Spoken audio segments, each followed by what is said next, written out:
जय बाबा नीम करौली महाराज की। बाबा की कृपा सब पर बरसती रहे। जैसा कि आप सभी लोग जानते हैं कि आज की जो वीडियो है वह नीम करौली बाबा के चरणों के रहस्य के ऊपर है।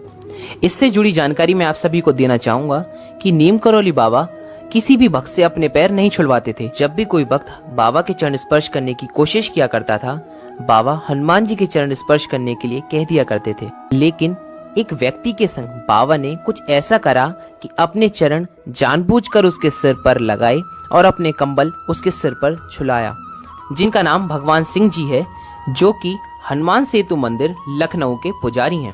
उनके जीवन में कुछ ऐसा ही चमत्कार हुआ जिसने उनकी जिंदगी को मोड़ कर रख दिया। आइए उनसे ही जानते हैं इस चमत्कार के बारे में।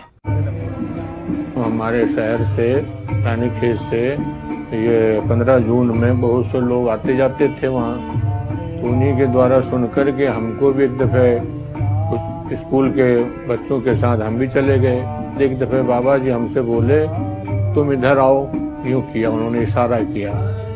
तो मैं गया, मैं पहले डर जैसा गया था। तो हमसे बोले तुम मेरे पे यहाँ रहेगा। मेरे मुँह से पता नहीं क्यों ऐसा ही निकल गया, जबकि मैं अपनी माँ को एक सेकंड के लिए नहीं छोड़ता था। मेरे गांव में अगर रिश्तेदारी में कहीं शादी वगैरह में भी जाना होता था, मेरी माँ मुझे नहीं भेजती थी। उसका इतना स्नेह था हमसे, और मैं सबसे छोटा बच्चा था।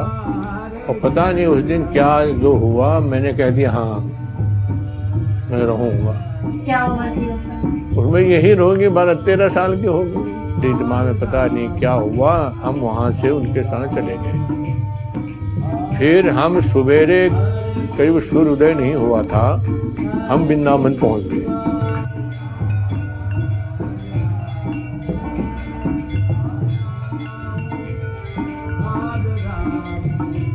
धीरे धीरे फिर हमने पुजारी कृत्य करना शुरू कर दिया महाराज जी के कहने पे। तो वो मंदिर बनाया था एक आनंद राम मंगतू राम जयपुरिया थे, जयपुर के रहने वाले, उन्होंने बनवाया था मंदिर महाराज जी के आदेशानुसार। उसने तो मंदिर बनवा करके महाराज जी को अर्पण कर दिया। बोर्ड जरूर लगा रखा था उसने अपना कि ये मंदिर फलाने फलाने फलाने ने बना रखा है। तो वो जयपुरिया आए, मैं अंदर रामायण पढ़ रहा था, तो उसके साथ भी कई लोग आए थे उसके परिवार के। हमसे बोला ए लड़के इधर आओ। मैं हो गया, मैंने कहा लड़के करके कौन बुला रहा मुझे? सब लोग पंडित जी या पुजारी जी करके संबोधित करते थे। बोले तुमको किसने रखा? मैंने कहा महाराज जी ने रखा। बोले तुम तो ठाकुर हो? मैंने कहा हाँ। अब तुम तो कुछ जानते नहीं हो, पढ़े लिखे तो हो नहीं।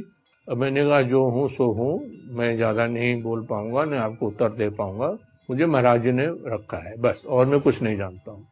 इतनी मेरी उसकी बात विवाद हो ही रही थी कि पीछे से आवाज़ आई जयपुरिया इधर आओ। पीछे से महाराज जी आए। महाराज जी इतनी तेजी से आ रहे थे, मैं समझा एक तो ये बिगड़ रहा है, और मुझे लगता है महाराज जी भी बिगड़ेंगे यहाँ मुझे।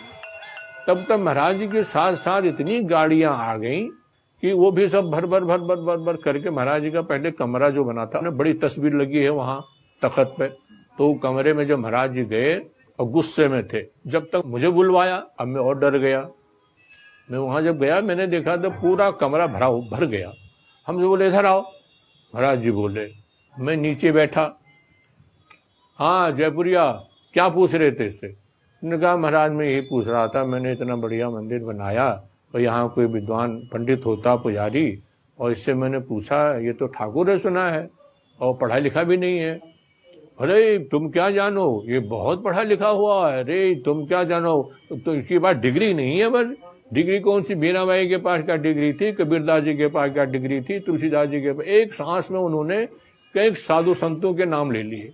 वो महाराज जी का शरीर तमतमा करके लाल हो रहा था एकदम, और इतना क्रोधित हो गए उसके ऊपर, तोड़ दो अपना मंदिर, साले हमारे पास 50 लोग हैं मंदिर बनाने वाले, बोर्ड हटा दो, यहाँ से वहां तक बोर्ड लगा रखे हैं तुमने, और ये मंदिर को तोड़वा दो अपना, तुमको इतना अहंकार है अपने पैसे का। बोले क्या सुनना चाहता है इससे?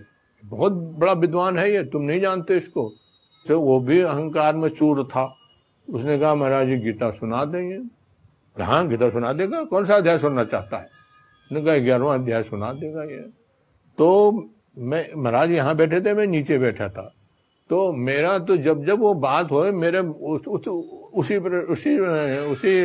लय में मेरा शरीर कांपे, मुझे डर लगे मुझे। तो महाराज जी ने एक दफे ऐसा कुछ किया कि यूं जैसे पैर बदला और वैसे कम्बल मेरे ऊपर ढकते हुए अंगूठे से मेरे यहाँ पर टच कर दिया और फिर मैं बिल्कुल ऐसा बेहोश हो गया कि मुझे कोई फिर होश नहीं है। लेकिन ये मुझे लग रहा, आभास हो रहा था कि हाँ मेरे कंठ से आवाज आ रही है, गीता के श्लोक और इस प्रकार की आवाज, इतनी शुद्ध आवाज मुझे सुनाई दे रहे थे वो, लेकिन मुझे और होश नहीं हो रहा था। पूरा कमरे में सन्नाटा हो गया, जितने भी लोग बैठे थे। तब तक देवपुरिया बिल्कुल रोने लग गया और महाराज जी को प्रणाम किया, महाराज जी से माफी मांगी।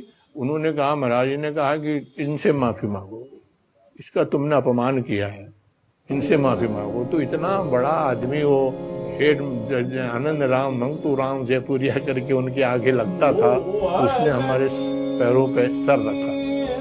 गीता तो हमने कभी पढ़ी नहीं थी, रामायण और हनुमान चालीसा बस गीता हमने कभी छुई भी नहीं थी पढ़ने के नाम पर। तब से फिर हम वहाँ पुजारी नियुक्त हो गए। हर कंजर बस्तर अभरण कीने, हर कंजर बस्तर अभरण कीने, उड़ीनी उड़ीनी उड़ीनी। अब आप सभी लोगों ने भगवान सिंह जी के जीवन में जो भी ये बहुत खूबसूरत चमत्कार हुआ इसके बारे में जाना। इससे जुड़ी केवल छोटी सी जानकारी देना चाहूंगा कि बाबा अपने हर भक्त की छोटी से छोटी और बड़ी से बड़ी हर परेशानियों को जानते हैं। केवल हमें उनके सामने सिर झुकाने की देर है, उनके चरणों को स्पर्श करने की देर है, सारी परेशानियां हमारी हल हो जाएंगी। बस आज की वीडियो में इतना ही। फिर मिलते हैं नीम करौली बाबा के नए किस्सों के साथ।